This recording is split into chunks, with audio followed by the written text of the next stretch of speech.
Bonsoir. Aujourd'hui, on va commencer le deuxième chapitre, les aldéhydes et cétones.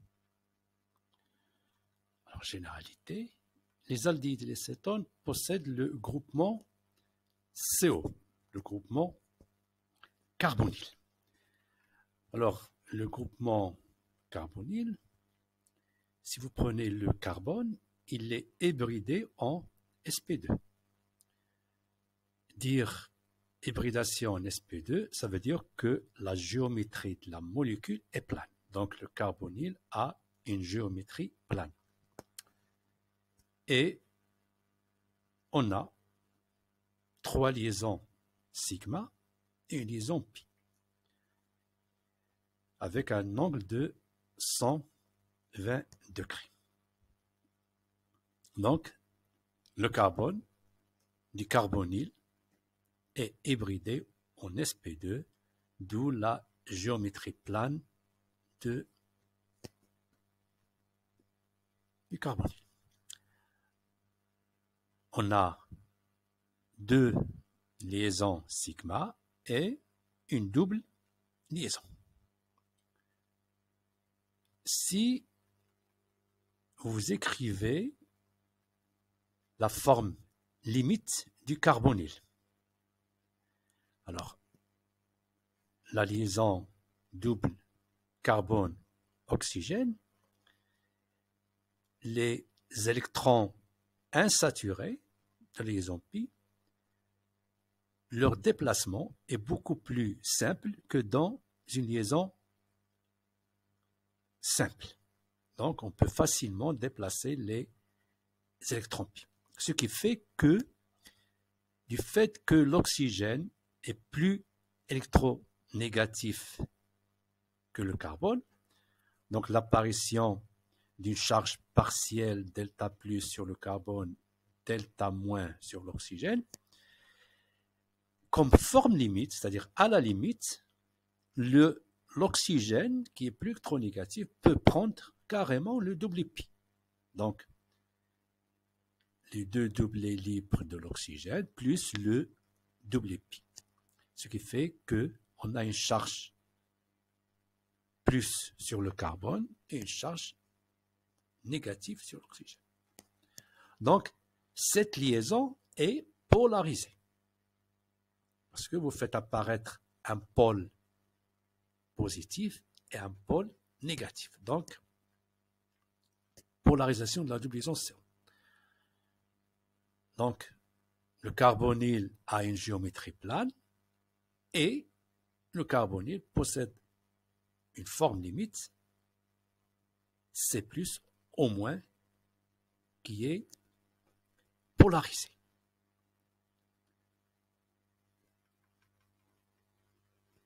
Alors, comment avant, je donne quelques exemples de fonctions qui possèdent le groupement carbonyl. Donc, vous avez les aldéhydes et les cétones, l'objet de notre chapitre, les acides, les esters, les amides, les halogénures d'acyle, l'acyle c'est RCO, et les anhydrides d'acide. Alors, comment je nomme les aldéhydes et les cétones? Les aldéhydes, il suffit de prendre l'alcane et d'ajouter la terminaison al pour indiquer qu'il s'agit de l'aldéhyde. Et pour les cétones, la terminaison e de l'alcane, vous la remplacez par on pour indiquer qu'il s'agit d'une cétone. Alors je donne quelques exemples. Donc là, vous avez 3 atomes de carbone et la fonction aldéhyde. Donc 3 atomes de carbone, c'est propane. Comme aldéhyde, vous ajoutez la terminaison al. C'est propane. Ce n'est pas la peine de dire propane 1 al. Parce que l'aldéhyde est toujours à l'extrémité. Et vous dites al, ça veut dire que l'aldéhyde est la fonction principale. Donc, ce n'est pas la peine de dire propane 1 al, ça va de soi que le carbone de l'aldéhyde a l'indice 1. Là, vous avez 1, 2, 3, 4, 5 atomes de carbone, plus une cétone, c'est pentanone.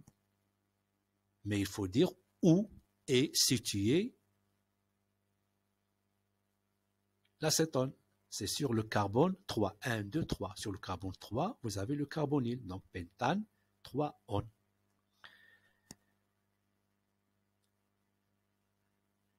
Là, vous avez 1, 2, 3 atomes de carbone. Donc, c'est propanone. Alors, ce n'est pas la peine de dire propane 2 on. Parce que forcément, là, c'est le groupement CO est au milieu de la molécule, avec un substituant, chloro, qui est sur le carbone 1. Là. Donc là, pour numéroter, vous numérotez à partir de ce carbone parce qu'il est substitué. Alors, le dernier exemple, j'ai une fonction acide et une fonction cétone. Alors, la fonction acide est toujours prioritaire. Donc là, vous avez combien d'atomes de carbone? 1, 2, 3, 4, c'est-à-dire butane. Et acide, donc vous écrivez acide butanoïque. Et pour dire que sur le carbone, donc vous numérotez 1, 2, sur le carbone 3, j'ai la double liaison O. Donc oxo, c'est quoi? C'est cette double liaison O. Donc c'est un acide qui, sur le carbone 3, donc 1, 2, 3, le carbone 3 possède la double liaison O butanoïque. Donc là, vous avez la fonction cétone qui est une fonction secondaire. Donc vous utilisez le terme oxo.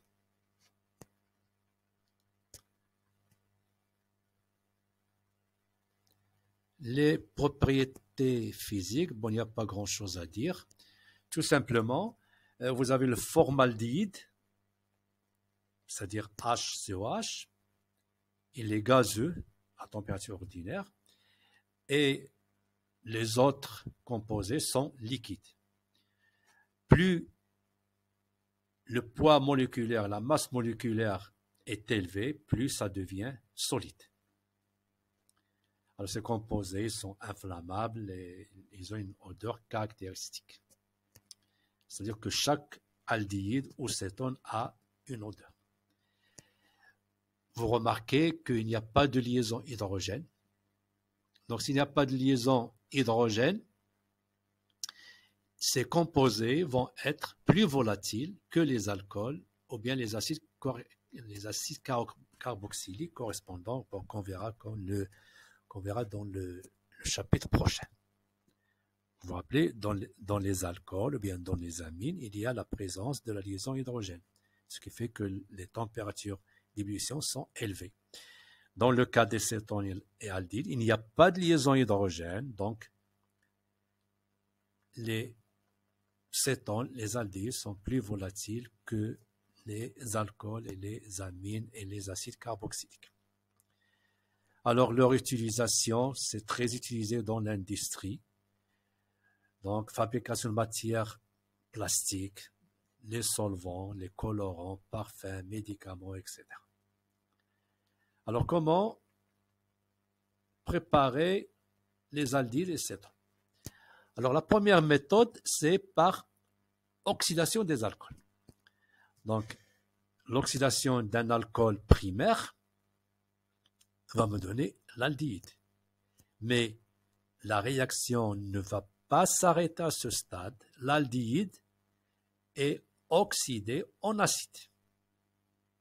Donc, l'oxydation des alcools primaires conduit à l'acide et non pas à l'aldéhyde. Les alcools secondaires conduisent à l'acétone. Bon, l'acétone est stable, donc la réaction va s'arrêter à ce stade. Les alcools tertiaires, on ne peut pas les oxyder. C'est difficile et ça donne un mélange de produits. Alors, comme agent oxydant, qu'est-ce qu'on peut utiliser? Le permanganate de potassium ou bien le dichromate de potassium.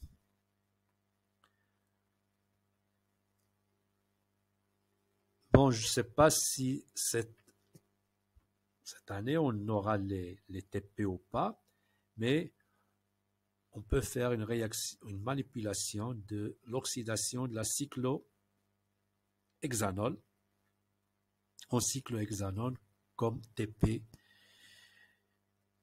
si on aura la possibilité de le faire.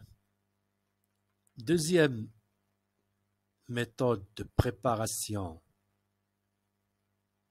des aldéhydes et des cétones, c'est par hydrolyse des alcènes. Hydrolyse ou bien par addition de l'eau sur les alcynes. Bon, là, je vous donne un exemple. Alors, vous constatez que la réaction nécessite un catalyseur, le mercure. Donc là, on utilise le sulfate de mercure et en milieu acide.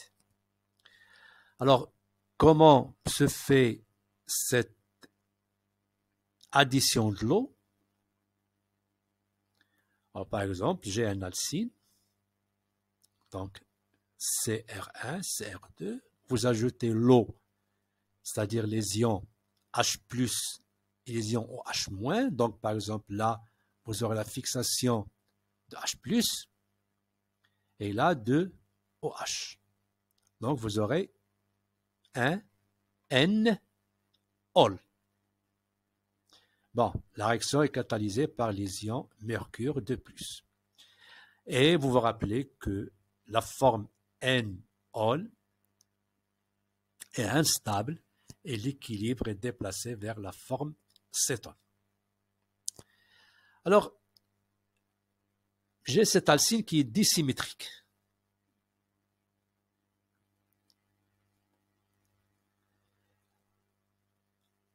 Addition de l'eau, ça veut dire addition de l'ion H+ et OH-. Alors, ce type de réaction, ce sont des additions électrophiles, c'est-à-dire c'est l'électrophile qui va être additionné le premier. Donc, en premier lieu, on va ajouter le H+. Alors, la règle de Markovnikov, qu'est-ce qu'il dit? Il dit que, comme dans le cas des alcènes ou bien des alcynes, l'hydrogène s'ajoute sur le carbone le plus hydrogéné. Donc là, vous avez un hydrogène et là, vous n'avez pas d'hydrogène sur ce carbone. Donc le carbone le plus hydrogéné, c'est ce carbone. Donc le deuxième hydrogène qu'on va ajouter va s'additionner sur ce carbone. Donc là, vous aurez le H de la molécule plus le H qui provient de l'hydrolyse. Et le OH- va s'additionner sur ce carbone, OH. Et puis la forme, là, la forme est nol et vous aurez la forme cétone. Donc, l'hydrolyse, ou bien l'addition de l'eau sur une triple liaison conduit à une cétone ou bien un aldéhyde. Une autre méthode, c'est l'ozonolyse des alcènes. Ozonolyse, c'est-à-dire vous ajoutez le O3, l'ozone. Cette réaction nécessite un catalyseur, le zinc. Donc O3, vous allez oxyder les deux carbones. Donc vous aurez les carbonyles.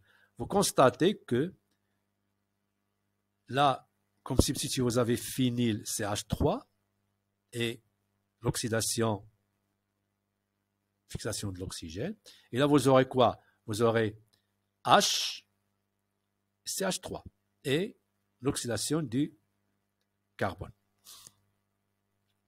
Vous remarquez que là, on obtient un aldéhyde et la réaction s'arrête à ce stade. Vous n'avez pas l'oxydation de cet aldéhyde en acide. Vous voyez? Donc, dans le cas des alcools, Vous vous rappelez, un alcool primaire, vous faites son oxydation primaire, il vous donne un aldéhyde, et l'aldéhyde est oxydé en acide. L'aldéhyde est oxydé en acide. Alcool secondaire vous donne une cétone. Bon, on a dit que l'acétone est stable. Dans l'ozonolyse, la réaction d'oxydation, dans ce cas-là, vous avez comme substitut un hydrogène, vous donne un aldéhyde et la réaction s'arrête à ce stade. Parce que vous avez utilisé comme agent oxydant l'ozone. Donc les aldéhydes ne sont pas oxydés en acide en présence de l'ozone.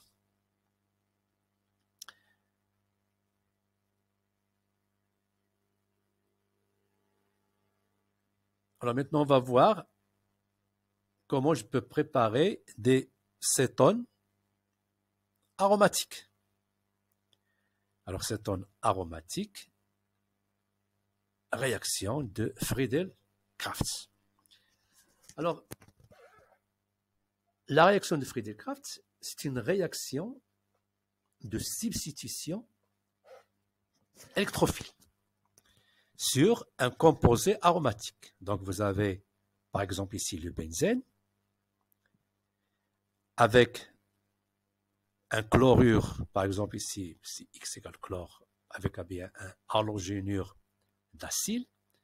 Alors, vous substituez, vous remplacez cet hydrogène par le groupement acyle. Vous voyez, donc là, qu'est-ce que vous avez fait? Vous avez fait une réaction de substitution électrophile. L'électrophile, c'est le groupement acylium de cet hydrogène. Alors, cette réaction nécessite un catalyseur qui est un acide de Lewis.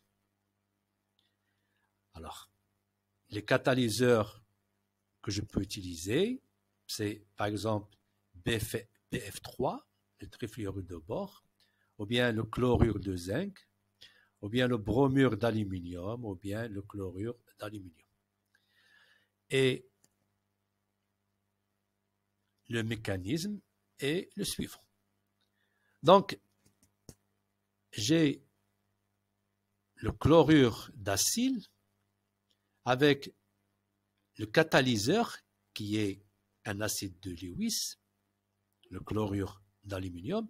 Alors, dire que le chlorure d'aluminium est un acide de Lewis, ça veut dire quoi? Ça veut dire qu'il a une cavité vide dans laquelle je peux mettre un électron d'un élément qui est nucléophile. Donc,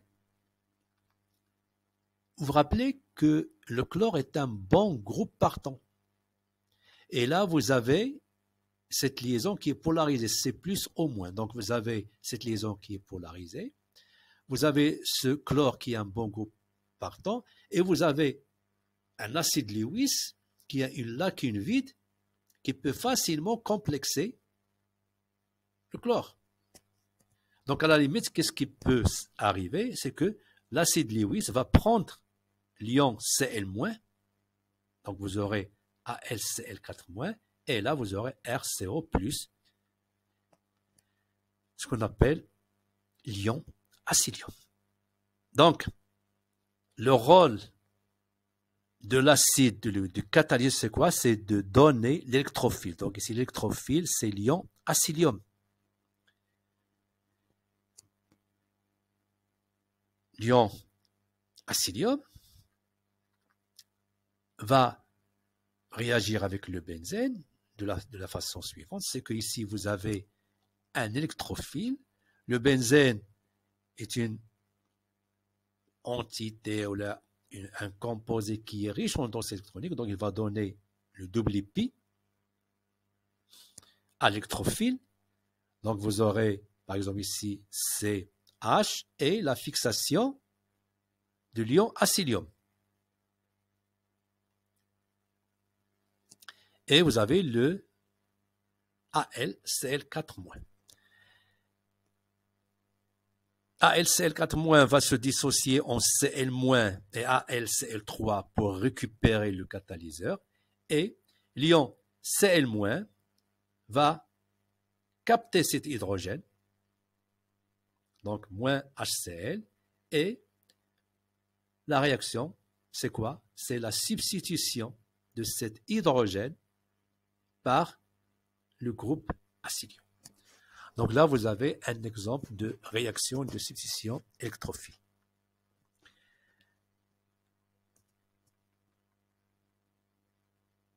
Alors, je donne un exemple.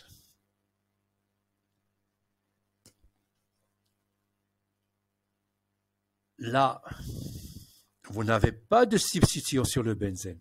Donc, les 6 atomes de carbone sont équivalents. Donc, l'ion acélium va se fixer sur l'un des 6 atomes de carbone. Bon. Par contre, ici, vous avez un substituant sur le benzène. Donc, les 6 atomes ne sont pas identiques. Donc, le problème, où va se fixer l'ion acélium? Où va se faire l'acylation? Alors, le C2H5, c'est un groupement d'honneur. Donc, l'acylation va se faire soit en position ortho, soit en position para. Donc, soit en position ortho, soit en position para. Alors, qu'est-ce que vous constatez? Dans la réaction où la fixation se fait en position ortho, là, vous avez ce qu'on appelle un encombrement stérique. Donc, ce composé, il est instable. L'autre possibilité, c'est la fixation en position para. Vous constatez que là, il n'y a pas d'encombrement stérique. Les groupements sont très éloignés l'un de l'autre. Donc, ce composé est majoritaire et ce composé est minoritaire. Bien. Alors, supposons que je traite ceci par l'acide nitrique et l'acide sulfurique. Alors, vous aurez quoi? Une réaction de nitration, c'est-à-dire fixation de NO2. Alors, où va se fixer le NO2? Alors, de la même façon, C2H5 en vert est un groupement d'honneur, donc il va fixer la substitution électrophile en position ortho et para. En para, c'est impossible. Pourquoi? Parce que le para est substitué. Donc, qu'est-ce qu'il reste comme possibilité? La possibilité ortho. Bon, cette position et cette position, ils sont identiques du fait que la molécule est symétrique. Bien. Mais n'oubliez pas qu'ici, vous avez un groupement attracteur. Alors, le groupement attracteur, il va orienter en quelle position? En position méta. Alors, qu'est-ce que vous constatez?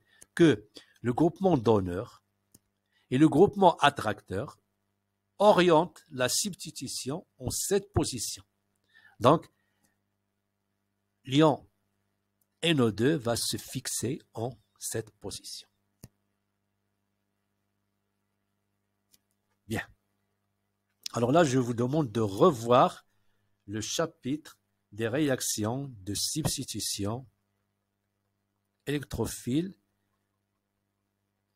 dans les composés aromatiques. Donc, on a vu les méthodes de synthèse. Maintenant, on va voir la réactivité des aldéhydes et des cétones. Alors, si vous prenez le groupement carbonyle avec des substituants, comme forme limite, on a dit du carbonyle, c'est C+ au moins, la réaction est polarisée. Donc, C+ et au moins, ça veut dire que ce site chargé positivement est un site électrophile, donc il va être attaqué par les nucléophiles. Ce site chargé négativement, il est nucléophile, donc il va être attaqué par les électrophiles. Et cette position qu'on appelle position alpha, pourquoi alpha? Parce que c'est la première position qui est attachée au carbone décarboné. Donc, cette position alpha, bêta, gamma, sigma, etc. Donc, cet hydrogène, il a un caractère acide. Pourquoi acide?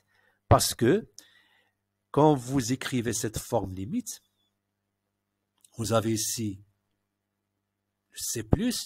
Le C+, va exercer un effet inductif attracteur sur cette liaison et cet effet va se propager au niveau de cette liaison.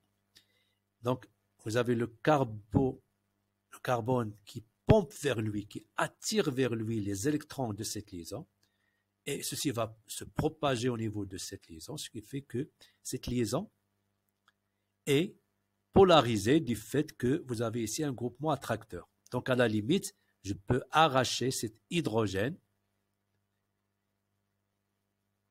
par un acide. Donc, les carbonyles peuvent être attaqués par les électrophiles, peuvent être attaqués par les nucléophiles et peuvent être attaqués par une base pour arracher l'hydrogène qui est en alpha du carbonyle.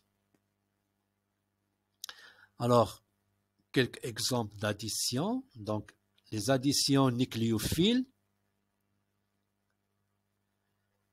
Au milieu basique, vous aurez donc le carbonyle forme limite C plus au moins, en présence du nucléophile, il va attaquer le carbone, parce que le carbone est électrophile, donc fixation du nucléophile. Alors, comme exemple de nucléophile, on peut avoir l'ion hydroxyde, H-, on peut avoir l'ion H-, l'ion hydrure, H2O, nucléophile à cause des deux doublés libres de l'oxygène, et NH3, comme on a vu dans les alcools, est nucléophile du fait de la présence des doublés libres de l'azote. Pareil, les alcools, vous avez les deux doublés libres de l'oxygène qui rendent les alcools comme nucléophiles. Donc, je peux facilement avoir, par exemple, l'attaque de H- sur le carbone. Donc, au milieu basique, vous avez le nucléophile qui est libre et il peut directement attaquer le carbone du carbonyle. Si vous faites la réaction au milieu acide, c'est-à-dire en présence des ions H+, alors qu'est-ce qu'on avait dit? On avait dit que l'oxygène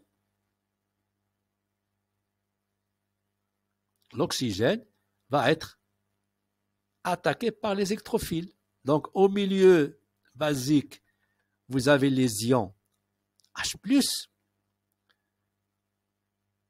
L'ion H+ est un électrophile, donc il va attaquer l'oxygène. Donc, vous aurez C, O, H. Et bien sûr, une charge positive de l'oxygène, parce qu'il a donné son doublé. Bon, ici, il y a un doublé de plus, donc ça, il faut l'effacer. Donc, l'oxygène a donné un doublé à l'hydrogène pour former la liaison H. Donc, ici, je répète, il y a un doublé libre de plus. Et la charge positive. Et après, vous aurez l'attaque du nucléophile. Donc, au milieu basique, vous avez l'attaque du nucléophile qui est directe sur le carbonyle. Au milieu acide, la première réaction, c'est la protonation de l'oxygène. Et deuxièmement, l'attaque du nucléophile. Alors, le but de l'acide, c'est quoi? C'est si vous comparez cette attaque du nucléophile à cette attaque du nucléophile. Eh bien, cette attaque est beaucoup plus facile que cette attaque. Pourquoi? Parce que ici, vous avez augmenté le caractère électrophile du carbone. Du fait que vous avez créé ici un centre positif, au plus, vous avez augmenté le caractère nucléophile du carbone, ce qui fait que l'attaque nucléophile ici est beaucoup plus rapide que dans ce cas. Bien.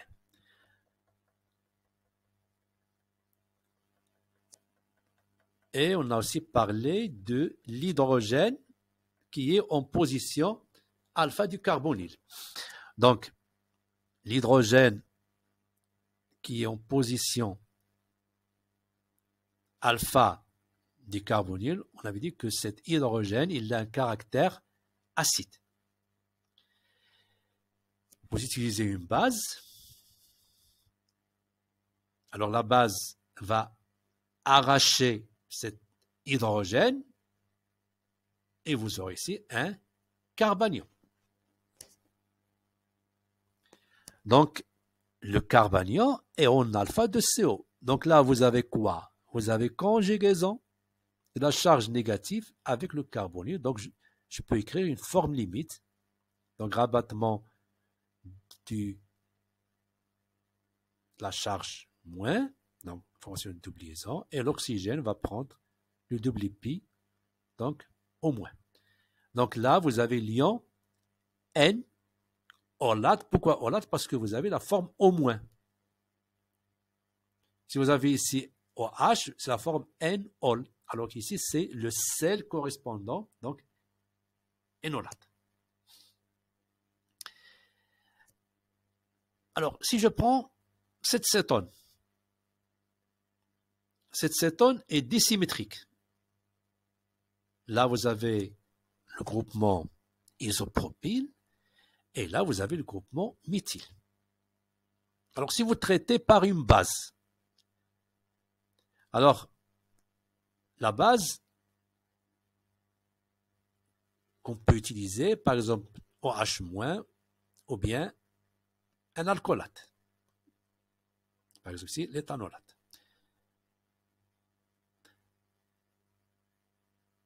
OH- agit comme base. Donc, qu'est-ce qu'elle va faire? Elle va arracher l'hydrogène en alpha de CO. Alors, il y a combien de possibilités? Il y a deux possibilités. Cet hydrogène, il est en position alpha, donc je peux l'arracher. Donc, la base peut arracher cet hydrogène, donc vous aurez la formation du carbanion à ce niveau. Mais n'oubliez pas que vous avez aussi l'autre possibilité, c'est d'arracher ce hydrogène. Donc, vous aurez ici la formation d'un carbanion. Donc là, vous avez deux carbanions. Du fait que la cétone est dissymétrique. Alors, lequel de ces carbanions est le plus stable? C'est le carbanion le moins substitué. Donc, là, comme substituant, vous avez CO, 2 hydrogènes, alors que ici, vous avez CO et 2 méthyle. Donc, le carbanion le moins substitué, c'est ce carbanion. Donc, il est majoritaire. Et vous aurez la forme énolate. Alors, pourquoi le carbanion moins substitué est le plus stable? Parce que si vous prenez ici ce carbanion, alors le carbanion, c'est un carbone qui a un excès de densité électronique. Et vous mettez ici 2 méthyl. Les méthyls, de façon générale, les alkyles sont donneurs par effet mésomère. Donc, ces deux méthyles, qu'est-ce qu'ils vont faire? Ils vont augmenter encore la densité électronique au niveau de ce carbone, qui est élevé. Par contre, ici, vous avez le carbanion et vous avez deux hydrogènes. Les hydrogènes sont beaucoup moins donneurs que les méthyles. Donc, la densité électronique au niveau de ce carbone est normale par rapport à ce carbone. Donc, pour un carbanion, pour le stabiliser, qu'est-ce qu'il faut mettre? Il faut mettre des groupements attracteurs. Donc, si vous mettez des groupements attracteurs, vous stabilisez le carbanion. Alors qu'avec des groupements donneurs, vous déstabilisez le carbanion. Ce qui fait que ce carbanion, il est plus stable. Alors, d'une façon générale, plus le carbanion est substitué, moins il est stable. Vous voyez, c'est l'inverse des carbocations. Un carbocation, c'est un carbone qui a un manque en densité électronique, un déficient en densité électronique. Donc, qu'est-ce qu'il faut mettre comme substitution des carbocations? Il faut mettre des groupements donneurs pour compenser, bien pour remplacer le manque en densité électronique du carbone.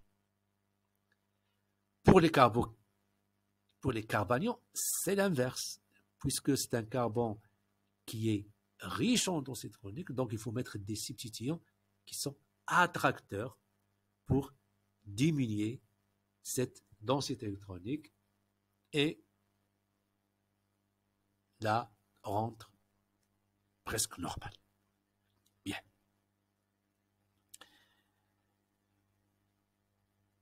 Alors, l'autre exemple, donc j'ai cette cétone, deux positions alpha. Donc, je vais arracher ce proton, me donne le carbanion à ce niveau, et arracher ce proton me donne le carbanion à ce niveau. Alors, qu'est-ce qu'on avait dit à ce niveau, à cet exemple? On avait dit que le carbanion, moins il est substitué, plus il est stable. Donc, vous prenez ce carbanion. Comme substituant, qu'est-ce qu'il a? Deux hydrogènes et un carbonyle. Là, ce carbanion, il a un hydrogène, un phényl et un carbonyle. Donc, lequel est le plus substitué? C'est ce carbone. Donc, puisque ce carbone est le moins substitué, on va dire qu'il est le plus stable. Mais n'oubliez pas qu'ici, vous avez un phényl. Un phényl qui est conjugué avec le carbanion. Vous voyez? Donc là, vous pouvez écrire des formes limites de résonance. Donc, ce carbanion est plus substitué que ce carbanion, mais du fait que l'un des substituants est un phényl, c'est-à-dire le phényl me donne une conjugaison. Donc, je peux écrire des formes limites de résonance, ce qui fait que ce carbanion est le plus stable. Donc, ce carbanion est stabilisé par résonance. Bien.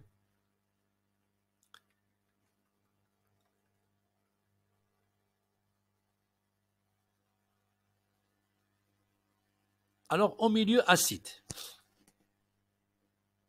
Au milieu acide, comme on a vu, donc CO, là, vous additionnez un électrophile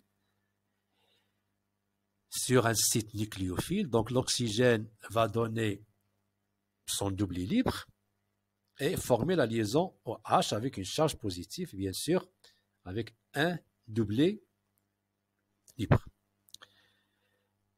Et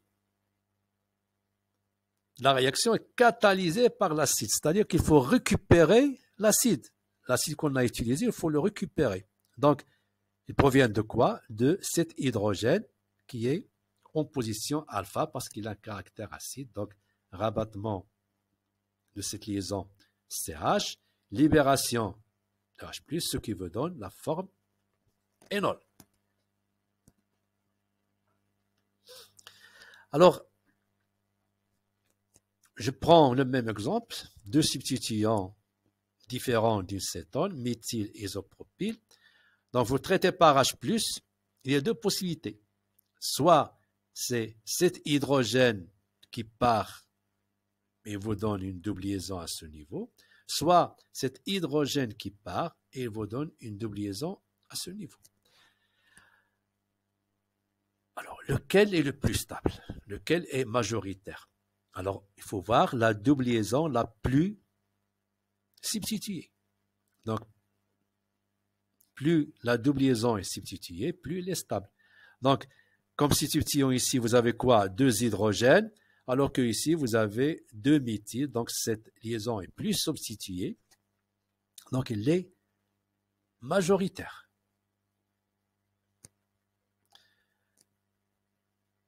Donc, au milieu basique, vous avez directement la formation du carbanion. Donc, la forme la plus stable, c'est la forme qui donne le carbanion le moins substitué.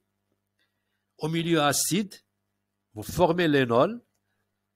Donc, l'énol le plus stable, c'est l'énol qui donne la double liaison la plus substituée. Bien. Alors, on va voir des exemples d'addition nucléophile sur le dérivé carbonylé. Alors, on va commencer au milieu basique. Donc, au milieu basique, l'attaque du nucléophile se fait directement sur le carbone du carbonyle. Alors là, vous formez le O-, l'oxanion, qu'on va hydrolyser au milieu, c'est-à-dire qu'on va protoner au milieu. Alors, on va voir des exemples. Alors, premier exemple, addition des carbanions sur le carbonyle. Et on va commencer par les organométalliques.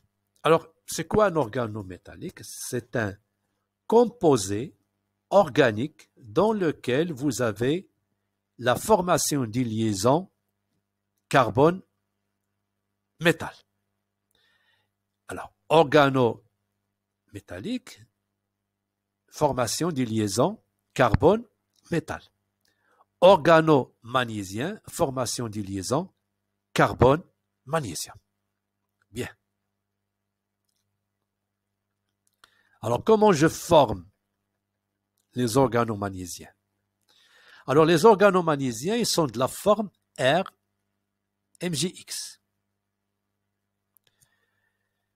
Je prends un composé halogéné, RX, je le traite par le magnésium, il me donne l'organomagnésiens RMGX, c'est-à-dire que vous avez ici une liaison carbone-magnésium. Si vous prenez la liaison RX, R halogène, l'halogène est plus électronégatif que le groupement alkyle R. D'où la répartition des charges, donc delta plus, delta moins. Donc c'est une liaison qui est polarisée. Donc ici, le R se comporte comme un électrophile et le X comme un nucléophile. Vous traitez par le magnésium, vous formez le RMGX. Alors, ce qui arrive, c'est que la polarisation est inversée. Vous voyez, le R ici était comme électrophile et là, il devient comme nucléophile. Donc, quand vous formez l'organomagnésiens, vous inversez la polarisation de R. Là, il avait une charge partielle delta plus et là, ça devient delta moins. Alors, ceci est dû à la nature du magnésium. Donc, vous avez le carbonyle, vous le traitez par un organomagnésien RMGX. Donc, le RMGX, c'est quoi? C'est R plus MGX moins. Donc le R- se comporte comme un nucléophile. Et il va attaquer le carbonyle. Il va attaquer le carbone du carbonyle. Donc, fixation de R et bien sûr ouverture de la double liaison, au moins avec MgX. Alors là, qu'est-ce qu'il faut faire? Il faut faire un hydrolyse au milieu acide. Alors, hydrolyse au milieu acide, ça veut dire quoi? Ça veut dire une protonation. C'est-à-dire vous protonez, c'est-à-dire vous ajoutez un proton à O- et ça devient OH. Donc, vous passez de la fonction cétone ou aldéhyde à la fonction alcool. Donc, les organomagnésiens permettent de passer de la fonction cétone ou aldéhyde à la fonction alcool et bien sûr, vous ajoutez un substituant R.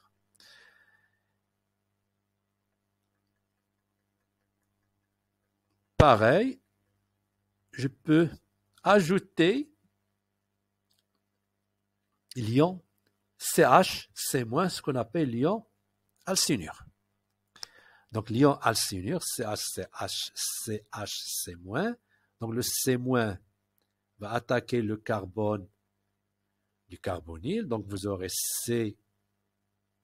CH, ouverture de la double liaison au moins avec le Na, au moins Na. Vous faites la protonation de au moins, donc vous ajoutez un hydrogène, donc par hydrolyse, c'est-à-dire protonation, H+, et vous aurez le OH. Alors, d'où provient l'ion alcynure? Eh bien, l'ion alcynure provient d'un alcyne vrai. Alcyne vrai, c'est le substituant est un H. Alors, une caractéristique des alcynes, c'est la nature de cet hydrogène des alcynes vrais qui a un caractère acide.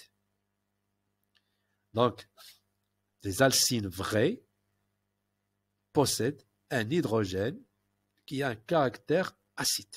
Donc, si vous traitez ceci par une base l'amidure de sodium, donc NH2- va arracher cet hydrogène, vous formez NH3, donc moins NH3, et là vous aurez le carbanion de l'ion alcynure. Je peux aussi utiliser comme base un organomagnésiien. Donc, puisque ici vous avez cet hydrogène qui a un caractère acide, quand vous ajoutez un organomagnésiien RMGX, par exemple R', eh bien le R' va arracher cet hydrogène, vous aurez une réaction acido-basique. Donc, ici, l'organomagnésiien va donner le groupement R qui est utilisé comme base. Pourquoi? Parce que vous avez un hydrogène acide. Donc ici, vous avez une réaction acido-basique. Par contre, dans cet exemple, vous avez le R- de l'organomagnésium, mais il n'y a pas de proton acide ici. Donc, qu'est-ce qu'il va faire? Le R, il va attaquer le carbonyle et il est utilisé comme nucléophile. Donc, il faut faire attention à cette double nature des R dans les organomagnésiens. Il peut être utilisé comme nucléophile s'il n'y a pas d'hydrogène acide. S'il y a un hydrogène acide, eh bien, le R- va agir comme base et vous aurez la réaction acido-basique normale. Addition de l'ion cyanure, c'est-à-dire Cn-, donc là, sans problème, vous avez CO, la liaison polarisée delta plus, delta moins. Le Cn va attaquer le carbone, ouverture, donc Cn au moins, et hydrolyse, c'est-à-dire protonation, en OH. Alors, si on l'appelle un cyanhydrine, c'est-à-dire vous avez le groupement CN et le groupement OH.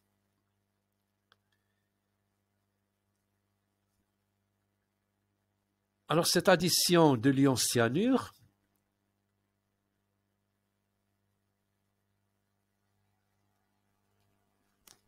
permet de transformer, par exemple, le benzaldéhyde en benzoïne. Le mécanisme. Vous avez le benzaldéhyde. Le benzaldéhyde, vous le traitez par l'ion cyanure. Alors ça donne quoi? Le Cn- va attaquer le carbone, donc c'est Cn. Là, vous avez un H, et l'ouverture de la double liaison en O-. Alors, si vous prenez cet hydrogène, il a un caractère acide. Pourquoi il a un caractère acide? Parce que ici, vous avez un groupement attracteur. Donc, vous avez un groupement attracteur. Ça, c'est la position alpha. Donc, cet hydrogène est en position alpha d'un groupement attracteur. Donc, il peut être arraché. Alors, il peut être arraché, ça veut dire qu'il peut changer de position. Donc, qu'est-ce qu'il va faire? Il va passer de cette position à O-, donc OH. Et là, vous aurez un carbanion. Donc là, vous avez fait une prototropie, c'est-à-dire migration de l'hydrogène d'un atome à un autre. Alors là, vous remarquez quoi? Vous formez un carbanion. Alors ce carbanion, il est très, très stable. Pourquoi? Parce qu'il a ici un groupement attracteur. Vous vous rappelez, on avait dit que le carbanion est stable si il est substitué par des groupements attracteurs. Donc là, vous avez un groupement attracteur. Et là, je l'ai mis en rouge. Cette réaction ne se produit qu'avec les aldéhydes aromatiques, car le substituant du carbonyle est capable de stabiliser les anions. Donc là, le carbanion formé est stabilisé par le groupement attracteur, mais n'oubliez pas que ici vous avez une conjugaison. Vous avez la charge négative qui est conjuguée avec le cycle. Donc, ce carbanion est stabilisé par l'effet mésomère. Alors, le carbanion formé va attaquer une deuxième molécule de benzaldéhyde. Parce que là, dans la réaction, qu'est-ce qu'on avait mis? 2 équivalents de benzaldéhyde. Donc là, le carbanion réagit comme nucléophile. Il va attaquer la deuxième molécule de benzaldéhyde, c'est-à-dire attaquer le carbone du carbonyle. Donc vous aurez Phi CCNOH, Phi CCNOH, et formation de la liaison carbone-carbone. Carbone-carbone. Et là, vous aurez CH et l'ouverture de la double liaison O-. Alors, de la même façon que ici, vous aurez migration de l'hydrogène du carbone à l'oxygène, c'est-à-dire une prototropie.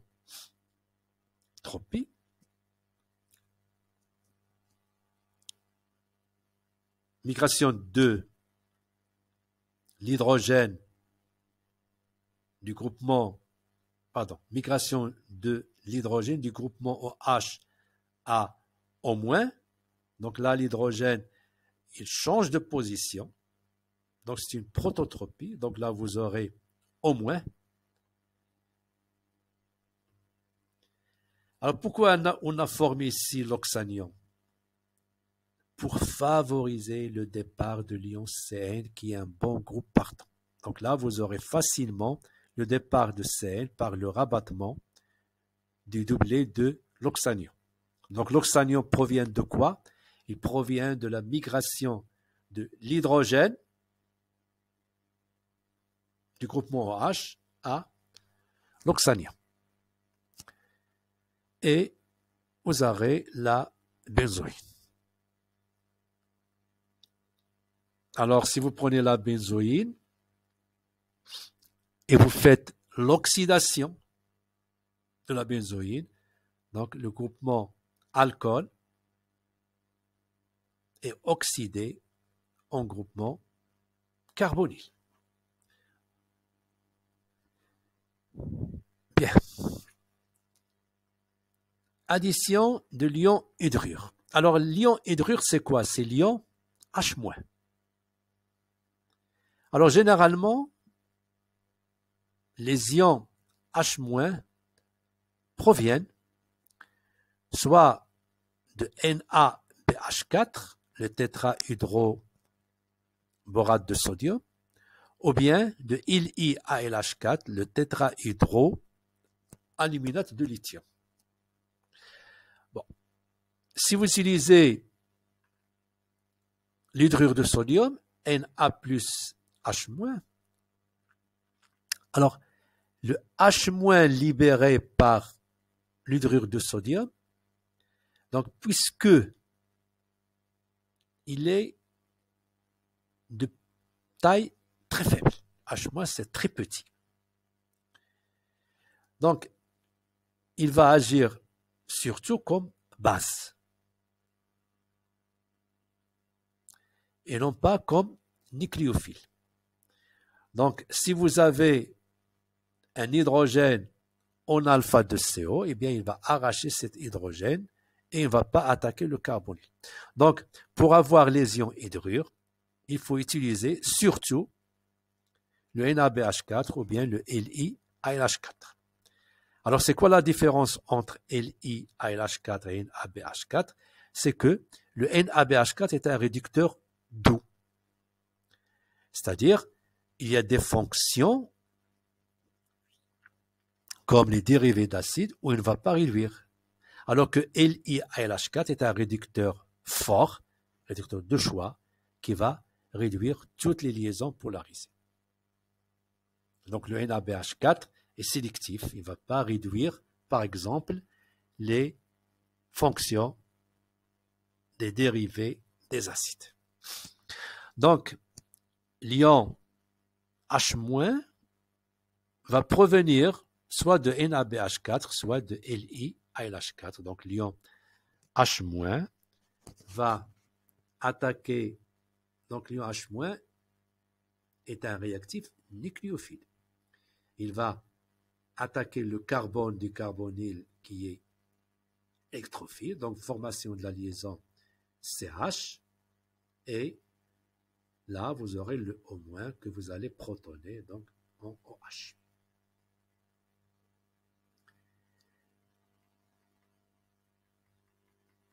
On peut aussi penser à réaliser cette réaction de réduction en utilisant l'hydrogène et en présence d'un catalyseur.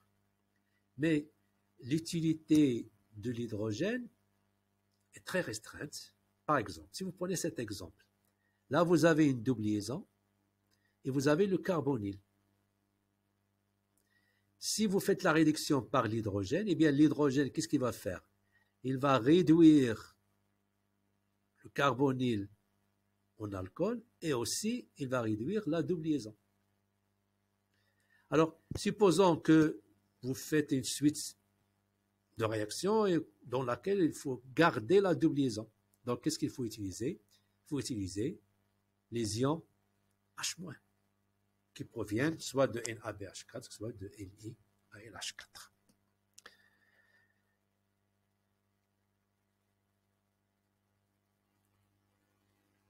Réduction du carbonyle en méthylène, c'est-à-dire transformer le carbonyle CO en méthylène CH2. Alors, il y a deux réactions. Il y a la réaction de Clemmensen qui permet de passer de CO à CH2. Alors là, il faut utiliser un mélange, un amalgame de zinc et de mercure, la réaction se fait au milieu acide et par chauffage. Vous voyez, là, les conditions sont très difficiles. Alors, si dans la molécule, on a des sites qui sont instables au milieu acide, on va utiliser l'hydrazine. Donc l'hydrazine, la réduction est beaucoup plus douce que dans le cas de la réduction de Clemmensen. Donc l'hydrazine permet de faire la réduction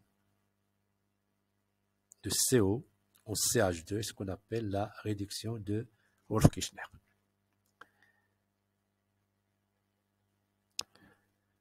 Bon, là, on va s'arrêter à la réaction de Wittig. On fera la suite la semaine prochaine, Inch'Allah. Donc, je vous souhaite bon courage et à la prochaine, Inch'Allah.